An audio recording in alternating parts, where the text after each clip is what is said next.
ఆ పర్వము ప్రథమ శ్వాస. అర్జునుని చూసిన దానవశిల్పి మయుడు, అర్జున, నీ దయ వలన నేను అగ్నికి ఆహుతి కాకుండా బతికాను. నేను దానవశిల్పిని, చిత్ర విచిత్రమైన నిర్మాణాలు చేయగలను.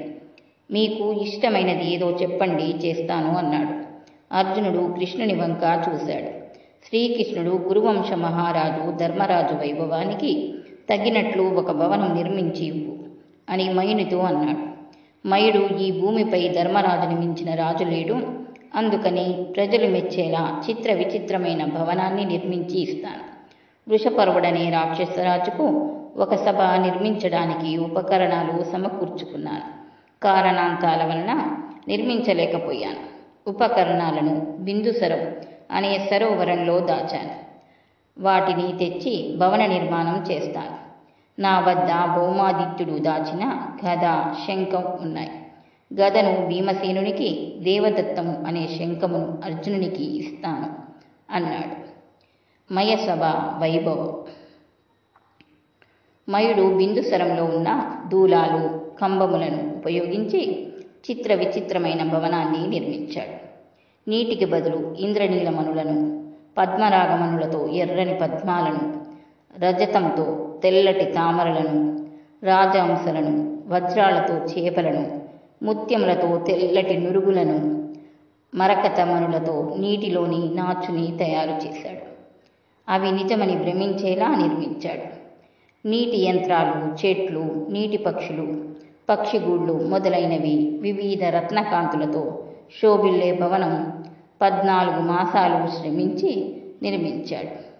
దానిని 8,000 మంది బలిష్ఠులతో ఆకాశ మార్గాన మోసుకువచ్చి ధర్మరాజుకు బహుకరించాడు. ధర్మరాజు ఒక శుభ ముహూర్తాన పురోహితుడైన ధౌమ్యుని ఆశీర్వాదంతో భార్యతో, తమ్ముళ్లతో మయసభ ప్రవేశం చేశాడు. సామంతరాజులు ధర్మరాజుని దర్శించి కానుకలు సమర్పించారు. నారద మహర్షి రాక. ఒకరోజు ధర్మరాజు వద్దకు నారద మహర్షి వచ్చాడు. ధర్మరాజు నారద మహర్షికి అర్ఘ్యపాద్యాలు ఇచ్చి సత్కరించాడు. నారద మహర్షి ధర్మరాజును రాజనీతి సంబంధమైన విషయాలు అడిగాడు.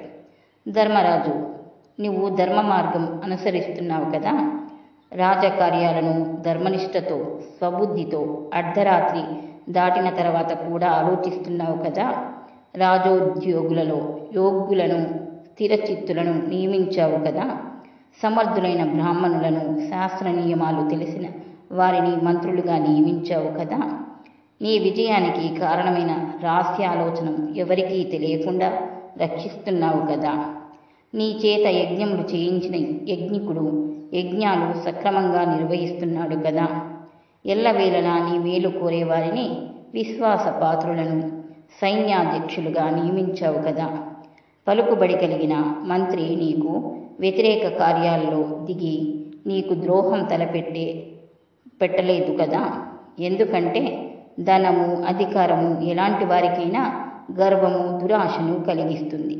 నీ రాజ్యంలోని మునులు రాబోయే ఉత్పాతాలను కనిపెట్టి శాంతిక్రియలు చేపడుతున్నారు కదా, వైద్యులు ప్రజలకు ప్రేమతో సేవ చేస్తున్నారు కదా, ఆర్థిక సంబంధిత కార్యాలలో నైపుణ్యం కలవారిని, పాపరహిత చరిత్రలను, నీతి నియమాలు కలవారిని, ధర్మ పరీక్షలో నెగ్గిన వారిని నియమించావు కదా, యోగ్యతను దృష్టిలో ఉంచుకొని ఉత్తమ, మధ్యమ, అధమ ఉద్యోగాలలో నియమించావు కదా, నీ ఉద్యోగులకు సకాలంలో జీతభత్యాలు అందచేస్తున్నావు కదా, లేకుంటే రాజుకు అది కీడు కలిగించవచ్చు.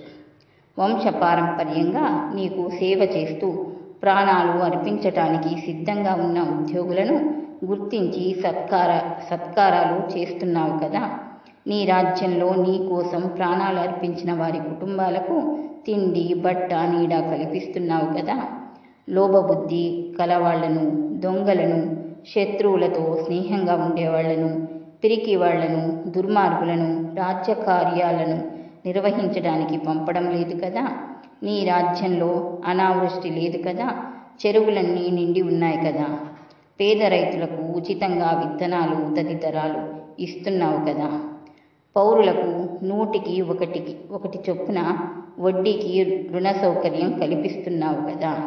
నీ రాజ్యంలోని కుంటి, గుడ్డి, వికలాంగులు, అనాథలు, దిక్కులేని వారిని దయతో పోషిస్తున్నావు కదా. యుద్ధంలో శరణన్న వారిని కాపాడుతున్నావు కదా. నీకు మేలు చేసిన వారిని ఉచిత రీతిన సత్కరిస్తున్నావు కదా. నీకు వచ్చిన ఆదాయంలో 4వ లేక 2వ లేక 3వ భాగాన్ని మాత్రమే ఖర్చు చేస్తున్నావు కదా. ఆయుధగారానికి, ధనాగారానికి సమర్థులు మరియు నీతిమంతులను నియమించావు కదా. వృద్ధులైన శిల్పులను, గురువులను, వర్తకులను పేదరికం లేకుండా పోషిస్తున్నావు కదా.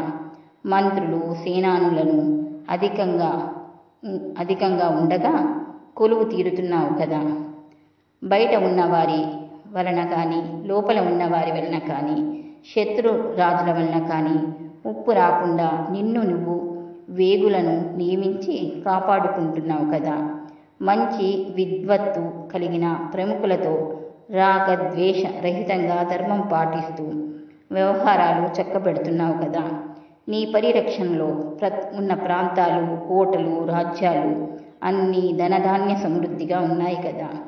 ఉప్పు, పులుపు, కారం కలిగిన ఆహార పదార్థాలు, వివిధ పానీయాలు, వంట సామాగ్రి, వంట చెరుకు సమృద్ధిగా ఉన్నాయి కదా. నీ కోటలన్నీ శత్రువులకు అభేద్యంగా ఉన్నాయి కదా. నీవు నీ అంతఃశత్రువులను జయించి పాలిస్తున్నావు కదా. మందాతులైన శత్రువులను జయిస్తున్నావు కదా. నీ శత్రురాజులు నీపై దండెత్తకుండా వారిపై సామ, దాన, భేద దండోపాయాలను ఉపయోగిస్తున్నావు కదా అని నారద మహర్షి రాజులకు ఉపయుక్తమైన విధులన్నీ ప్రస్తావించాడు. చేయకూడని పనులు. అలాగే ధర్మజ, రాజు చేయకూడని పనులు చెప్తాను విను. రాజు నాస్తికుడిగా ఉండకూడదు, అబద్ధం ఆడకూడదు, ప్రమాదాలను ఆలస్యంగా గుర్తించకూడదు, తెలివి తక్కువ వాళ్లతో సమాలోచన చేయకూడదు, ఎక్కువగా కోపించకూడదు, చెయ్యవలసిన పనులను నాంచకూడదు, ఆలస్యం చేయకూడదు, తెలివి కలిగిన వారిని ఆలస్యంగా గుర్తించకూడదు, ప్రయోజకమైన విషయాలు తప్ప అప్రయోజక ఆలోచనలు చేయకూడదు, నిర్ణయించిన పనులు ఆపకూడదు, ప్రభుత్వ రహస్యాలను బయటపడనీయకూడదు, ప్రజాహిత కార్యాలు చేయకుండా జాగు చేయకూడదు, ఇంద్రియ సుఖాలకు ముఖ్యత్వం ఇవ్వకూడదు, సోమరితనము, నిర్లిప్తత, నిష్క్రియాతత్వం రాజకార్యాల్లో తగదు. నారద మహర్షి మాటలను శ్రద్ధగా ఆలకించిన ధర్మరాజు, మహర్షి నా యథాశక్తిన అధర్మాన్ని వదిలి ధర్మ మార్గంలో పాలన సాగిస్తున్నాను. తమరు మయసభను చూశారా, ఎలా ఉన్నది అని అడిగాడు. రాజసూయ యజ్ఞానికి నాంది. నారదుడు, ధర్మరాజా, నేను దేవేంద్ర, యమ, వరుణ, కుబేర, బ్రహ్మదేవుల దివ్య సభలే కాక ఇంకా ఎన్నో సభలు చూశాను. అన్నిటికన్నా మయసభ అపూర్వంగా ఉంది అన్నాడు. ఒకసారి నేను బ్రహ్మసభను చూశాను. దాని రూపం అద్భుతం. మరీచి, మనువు, సూర్య, చంద్ర గ్రహాలు, దేవగణాలు, వసువులు, రుద్రులు, సిద్ధులు, సాధ్యులు, మహర్షులు, అశ్విని దేవతలు, విశ్వకర్మ, పితృదేవతలు, ధర్మార్థ కామమోక్షాలు, శబ్ద గంధ రూపాలు, తపస్సు, ధమము, ధృతి, స్మృతి, మేధ, క్షమ, బుద్ధి, కీర్తి, సంకల్పం, వికల్పం, ప్రణవం, క్షవం, లవం, త్రుటి, కాష్ట, ముహూర్తం, పగలు, రాత్రి, పక్షం, మాసం మొదలైన విభాగాలతో కూడిన కాలచక్రం, చతుర్వేదాలు, వేదాంగాలు, పురాణ ఇతిహాసాలు సాకారంగా బ్రహ్మదేవుణ్ణి సేవిస్తుండగా సరస్వతి సమేతుడై పద్మాసనంపై కూర్చొని జీవ సృష్టి చేస్తుంటాడు. ఇది వింటున్న ధర్మరాజుకు ఒక సందేహం కలిగింది. నారదుడు వివిధ సభలను వర్ణిస్తూ కృతవీరుడు జనమేజయుడు, పాండురాజు యమసభలో ఉన్నట్లు చెప్పాడు. కానీ మహారాజు హరిశ్చంద్రుడు ఇంద్రసభలో ఉన్నట్లు చెప్పాడు. మహర్షి, పరమ ధర్మాత్ముడైన నా తండ్రి గారు యమసభలో ఉండగా హరిశ్చంద్రుడు మాత్రం ఇంద్రసభలో ఎలా ఉన్నాడు అని అడిగాడు. ధర్మరాజా, త్రిశంకు మహారాజు పుత్రుడైన హరిశ్చంద్రుడు అందరు రాజులను జయించి రాజసూయ యాగం చేశాడు. అందువలన ఇంద్రసభలో ఉన్నాడు. నీ తండ్రిని యమసభలో దర్శించినప్పుడు పాండురాజు నాతో రాజసూయ యాగం చేసిన రాజులు ఇంద్రసభలో ఉంటారు. కనుక నా కుమారుడు ధర్మరాజుని రాజసూయ యాగం చేయమని ఆజ్ఞాపించమని చెప్పండి అని అడిగాడు. కనుక ధర్మజ, నీ తండ్రి ఆజ్ఞ ప్రకారం రాజసూయ యాగం చేసి నీ తండ్రిని ఇంద్రసభకు వెళ్ళేలా చెయ్యి అని చెప్పి నారద మహర్షి నిష్క్రమించాడు. ధర్మరాజు తన పురోహితుడు ధౌమ్యుడు ఇతర మంత్రులతో రాజసూయ యాగం గురించి చర్చించాడు. అందుకు ధౌమ్యుడు, ధర్మరాజా, నీ తండ్రి కోరిక తీర్చడం నీ కర్తవ్యం. ఈ యాగం వలన సమస్త రాజులు సామంతులు అవుతారు. నువ్వు సంపదలు సమకూర్చుకోవడానికి ఇది తగిన సమయం అని అన్నాడు. ధర్మరాజు తన తమ్ముళ్లతో కూడా చర్చించి రాజసూయ యాగం చేయడానికి నిర్ణయం తీసుకున్నాడు. ఈ యాగ నిర్వహణకు శ్రీకృష్ణుడు తగిన సమర్థుడు అని కృష్ణుని తీసుకువచ్చేందుకు ద్వారకకు ఆప్తులను పంపాడు. ధర్మరాజు సందేశం అందుకొని శ్రీకృష్ణుడు ఇంద్రప్రస్థానానికి వచ్చాడు. ధర్మరాజు శ్రీకృష్ణుని తగిన రీతిన సత్కరించాడు. జరాసంధుడు. శ్రీకృష్ణుడు ఎంతో సంతోషించాడు. ధర్మరాజుతో, ధర్మనందన, నీ నిర్ణయం ప్రశంసనీయం. పూర్వము జమదగ్ని కుమారుడైన పరశురాముడు క్షత్రియ వంశాలన్నీ నిర్మూలించాడు. అప్పుడే ఇక్ష్వాకు, ఇలా అనే 2 వంశాలు మిగిలాయి. అవి 2 సహజ వంశాలు, మిగిలినవి మిశ్రమ వంశాలే. ఆ 2 వంశాలు 101 వంశాలుగా వృద్ధి చెందాయి. యయాతి, భోజ వంశాల వలన మరో 14 వంశాలు ఏర్పడ్డాయి. ఆ రాజవంశాలన్నిటినీ జరాసంధుడు జయించాడు. చేది భూపాలుడు శిశుపాలుడు జరాసంధునికి సైన్యాధిపతి. అంశడింబకులు అనే మహాబలవంతులు జరాసంధునికి ఆప్తులు. కౌశిక, చిత్రసేనులు జరాసంధుడికి కుడి ఎడమ భుజాలు. చేది రాజులలో పురుషోత్తముడు, అంగ, వంగ, పుండ్ర, కిరాత రాజులు పౌండ్రక వాసుదేవుడు జరాసంధుడిని సేవిస్తున్నారు. తూర్పు దక్షిణ దేశాల రాజులు పురుజితుడు, కరుషుడు, కలబ, నకుల, సంకర్షణ, సుపహిత, మనోదత్త, చక్ర, సాల్వయ్య, యావనులు జరాసంధుడిని కొలుస్తున్నారు. ఉత్తర దిక్కున 18 మంది రాజవంశాలు భయంతో జరాసంధుడిని కొలుస్తున్నారు. నేను వధించిన కంసుని భార్య జరాసంధుని కుమార్తె. అందువలన జరాసంధుడు నాపై పగబూని ఉన్నాడు. ధర్మరాజా, ఆ అంశడింబకులు జరాసంధుడు 3 లోకాలను జయించగలరు. ఒకసారి అంశడింబకులతో మదన మీద దండెత్తాడు. ఒక ఉపాయంతో అంశడింబకులను చంపాము. ఇప్పుడు జరాసంధుడు నిస్సహాయుడు. మేము జరాసంధుడితో విరోధం వలన రైవతాకాద్రిలో కోట కట్టుకొని ఉన్నాము. మనము ముందు జరాసంధుడిని వధించాలి. అప్పుడు రాజసూయం సాధ్యపడుతుంది, నీ రాజ్యం స్థిరపడుతుంది. జరాసంధుడు ఎంతటి బలవంతుడైనా దుర్మార్గుడు కనుక పతనం తప్పదు అని శ్రీకృష్ణుడు అన్నాడు. జరాసంధ జననం.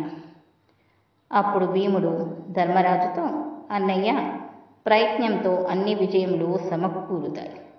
శ్రీకృష్ణుని దయ, అర్జునుని సహాయం, నీ అనుమతి ఉంటే జరాసంధుని సంహరిస్తాను అన్నాడు. అర్జునుడు, అన్నయ్య, రాజులందరినీ జయిస్తాను, రాజసూయం నిర్వహిస్తాను, లేకపోతే రాజసూయము, మయసభ, గాంధీవము ఎందుకు అని అన్నాడు. భీమార్జునుల మాటలు విని శ్రీకృష్ణుడు సంతోషించాడు. ధర్మరాజు, కృష్ణ, అసలు జరాసంధుడు అంతటి బలవంతుడు ఎలా అయ్యాడు అన్నాడు. శ్రీకృష్ణుడు, ధర్మనందన, మగధరాజైన బృహదద్రుడు కాశీరాజపుత్రికలను వివాహమాడాడు. వారికి సంతానం కలగలేదు. అతడు భార్యలిద్దరితో అరణ్యాలకు పోయి చండకౌశికుడు అనే మునిని భక్తితో సేవించారు. వారి సేవలకు చండకౌశికుడు సంతోషించి వారిని చూసి ఏమి వరం కావాలి కోరుకో అన్నాడు. అందుకు బృహదద్రుడు, మహాత్మా, నాకు పుత్ర సంతానం ప్రసాదించండి అని కోరాడు. అప్పుడు ఒక మామిడి చెట్టు మీద నుండి ఒక మామిడి పండు ఆ మహర్షి తొడ మీద పడింది. మహర్షి ఆ పండుని మంత్రించి బృహదద్రునికి ఇచ్చాడు. ఈ పండుని తిన్నవారికి సంతానం కలుగుతుంది అని చెప్పాడు. సంతోషంతో ఆ పండును ఇద్దరు భార్యలకు కోసి ఇచ్చాడు. ఇద్దరూ గర్భం ధరించి ప్రసవించారు. ఇరువురికి నిలువుగా సగం చీలిన శరీరంతో 2 శిశువులు జన్మించారు. ఆ శిశుఖండాలను చూసి భార్యలిరువురు భయపడ్డారు. బృహదద్రునికి చూపించడానికి సిగ్గుపడి పరిచారికలకు ఇచ్చి బయట పారేయించారు. వారు వాటిని 4 దారుల కూడలిలో పారవేశారు. అర్ధరాత్రి జర అనే రాక్షసి వాటిని తినాలని పట్టుకొని 2 ముక్కలను పట్టుకొని చూడగా ఆశ్చర్యంగా 2 కలిసి ఒక బాలుని రూపం మారింది. ఆ బాలుని ఏడుపు విని అంతఃపురంలోని స్త్రీలు పరిగెత్తుకు వచ్చారు. వారిని చూసి రాక్షసి పారిపోయింది. ఇంతలో అక్కడికి వచ్చిన బృహదద్రుడు బాలుణ్ణి చూసి సంతోషించాడు. ఇది గమనించిన రాక్షసి బృహదద్రుని వద్దకు వచ్చి, మహారాజా, నేను జర అనే రాక్షసిని. ఆ శిశుఖండాలు నా చేతిలో బాలుని రూపం ధరించాయి. ఇతడు వజ్ర శరీరం కలవాడు. ఇతనిని స్వీకరింపు అని చెప్పింది.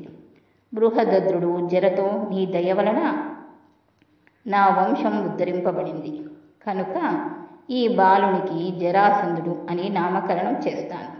నువ్వు నా పాలిట పుణ్యదేవతవు అన్నాడు. ఒకసారి చండ కౌశికుడు బృహదద్రుని వద్దకు వచ్చాడు. బృహదద్రుడు ఆ మహర్షిని పూజించి తన కుమారుణ్ణి చూపించాడు. చండ కౌశికుడు బృహదద్రునితో, వీడు పరక్రమవంతుడవుతాడు. ఎలాంటి ఆయుధములు అస్త్రములు ఇతనిని చంపలేవు. ఇతడు రాజులందరినీ జయిస్తాడు. ఆ రాజుల సంపదల్ని పొందుతాడు. ఆ పరమశివుని ప్రత్యక్షం చేసుకుంటాడు అన్నాడు. అందువలన జరాసంధుడు అసమాన బలాఢ్యుడు అయ్యాడు. బృహదద్రుడు జరాసంధునికి రాజ్యం అప్పగించి తపోవనాలకు వెళ్ళాడు. ధర్మజ, భీమసేనుడు ఒక్కడే జరాసంధుణ్ణి చంపగల సమర్థుడు. అందుకని భీమార్జునులను నాతో పంపు అన్నాడు. కృష్ణ, నీ అండ ఉండగా మాకు పొందలేనిది ఏమున్నది? ఇంకా జరాసంధుడు మరణించినట్లే, నేను రాజసూయం నిర్విఘ్నంగా నెరవేర్చినట్లే అని భీమార్జునులను దీవించి శ్రీకృష్ణునితో పంపాడు. జరాసంధ వధ. శ్రీకృష్ణుడు భీమార్జునులతో కలిసి కపట బ్రాహ్మణ రూపాల్లో కపట స్నాతక వ్రతం స్వీకరించారు. జరాసంధుని నగరమైన గిరివజ్రపురం సమీపించారు. ఆ పురం చుట్టూ ఉన్న పర్వతాలు, ప్రాకారాలు ఆ పురాన్ని రక్షిస్తున్నాయి. ప్రక్కనే చైతకమనే కొండ ఉన్నది. దానిపై 3 డక్కలు ఉన్నవి. శ్రీకృష్ణుడు భీమార్జునులకు ఆ డక్కలను చూపి, భీమా, నగరంలోకి ఎవరన్నా కొత్తవారు ప్రవేశిస్తే ఆ డక్కలు మోగుతాయి అని చెప్పాడు. భీమార్జునులు ఆ డక్కలను పగలకొట్టి చేతక పర్వత మార్గంలో నగరంలో ప్రవేశించారు. శ్రీకృష్ణుడు భీమార్జునులు సిగలో పూలు అలంకరించుకున్నారు. స్నాతకుల మాదిరి గోశాలలో ప్రవేశించారు. జరాసంధునికి బ్రాహ్మణులంటే భక్తి ప్రపత్తులు మెండు కనుక బ్రాహ్మణులు రాజమందిరంలోకి ఎప్పుడైనా వెళ్ళవచ్చు. బ్రాహ్మణ వేషాలలో ఉన్న శ్రీకృష్ణుడు భీమార్జునులకు అర్ఘ్యపాద్యాలను ఇచ్చాడు. వారు వాటిని పుచ్చుకోలేదు. జరాసంధుడు సందేహపడి వారిని, మీరు గంధ పుష్పాలు ధరించిన స్నాతకులుగా లేరు, మీ ఆకారాలు క్షత్రియుల మాదిరి ఉన్నాయి, మీరు ఎవరు, ఎందుకు వచ్చారు అని అడిగాడు. అందుకు శ్రీకృష్ణుడు, భీమార్జునులు మేము క్షత్రియ స్నాతకులం. ముఖద్వారం గుండా మిత్రుల ఇంటికి, దొంగ ద్వారం గుండా శత్రువుల ఇంటికి ప్రవేశించడం క్షత్రియ ధర్మం అన్నారు. జరాసంధుడు, నేను ఎవ్వరికీ అపకారం చేయలేదు. నేను బ్రాహ్మణులకు, దేవతలకు, మునులకు భక్తుడను. ఉత్తమ క్షత్రియ ధర్మాలు ఆచరిస్తున్నాను. మీకు నేనెలా శత్రువునయ్యాను అన్నాడు. ఓ జరాసంధ, ధర్మరాజు ఆజ్ఞపై శత్రు సంహారానికి వచ్చాం. ఉత్తమ క్షత్రియుడివి అని చెప్పుకుంటున్న నువ్వు క్షత్రియులను పట్టి బంధించి శివునకు బలి ఇచ్చి శివపూజలు ఎలా నిర్వహిస్తున్నావు? ఉత్తమ క్షత్రియులు ఇలా చేస్తారా? నిష్కారణంగా సాధుహింస చేసేవారు, జనులను హింసించేవారు అందరికీ శత్రువులు కారా? నిర్దోషులైన సాటి కులం వారిని చంపడం పాపం కాదా? అలాంటి పూజలు ఫలిస్తాయా? నీలాంటి పాపులను విడిచిపెడితే మాకు పాపం వస్తుంది. కనుక నీతో యుద్ధానికి వచ్చాం. నేను కృష్ణుడిని, ఇతడు భీముడు, అతడు అర్జునుడు. ఇప్పటికైనా చెరలో ఉన్న రాజులను విడిచిపెడితే సరే, లేని ఎడల వీరు నీ గర్వమణిచి వారిని విడిపించగలరు అని కృష్ణుడు అన్నాడు. జరాసంధుడు కోపించి, పరక్రమంతో రాజులను జయించడం నేరమా? పరమశివునకు బలి ఇవ్వడానికి తెచ్చిన వారిని నేను ఎందుకు వదిలిపెడతాను? సైన్యంతో వస్తే సైన్యంతో యుద్ధం చేస్తాను. లేని ఎడల మీ ముగ్గురితో కానీ, ఇద్దరితో కానీ, ఒక్కరితో కానీ యుద్ధం చేస్తాను. మీకు ఏది ఇష్టమో చెప్పండి అన్నాడు. శ్రీకృష్ణుడు, ముగ్గురు నీతో యుద్ధం చేయడం ధర్మం కాదు. మా ముగ్గురిలో నీకు సరిజోడిని కోరుకో, అతను మల్ల యుద్ధంలో నిన్ను జయిస్తాడు అని అన్నాడు. జరాసంధుడు, నాకు సరిజోడు భీముడే, కనుక అతనితో యుద్ధం చేస్తాను అని చెప్పాడు. జయాపజయాలు దైవాధీనం కనుక జరాసంధుడు ముందుగా కుమారుడు సహదేవునికి రాజ్యాభిషేకం చేశాడు. పురోహితుల చేత మంగళ స్నానాలు పొంది భీముని మల్ల యుద్ధానికి పిలిచాడు. భీముడు, జరాసంధుడు ఘోరంగా తలపడ్డారు. ఒకరిని ఒకరు జయించాలన్న కాంక్షతో ఒకరిని మించి ఒకరు భీకరంగా తలపడ్డారు. ఇలా కార్తీక శుద్ధ పాడ్యమి నుండి త్రయోదశి వరకు సాగింది. అప్పటికి జరాసంధుడు అలసిపోయాడు. శ్రీకృష్ణుడు, భీమా, జరాసంధుడు అలసిపోయాడు, ఇది తగిన సమయం, అతడిని సంవరించు అన్నాడు. భీమసేనుడు తన తండ్రి వాయుదేవుణ్ణి తలుచుకొని జరాసంధుడిని గిరగిరా తిప్పి 100 సార్లు విసిరివేశాడు. అతడి ఎముకలు విరిచి ఘోరంగా సంహరించాడు. జరాసంధుని మృతదేహాన్ని అతని ముఖద్వారం ముందు పడవేశాడు. శ్రీకృష్ణుడు మగధవాసులకు అభయమిచ్చాడు. జరాసంధుని చెరలో ఉన్న రాజులను విడిపించాడు. జరాసంధుడి కుమారుడైన సహదేవునికి ధైర్యం చెప్పాడు. తర్వాత వారు ఇంద్రప్రస్థానానికి బయలుదేరారు.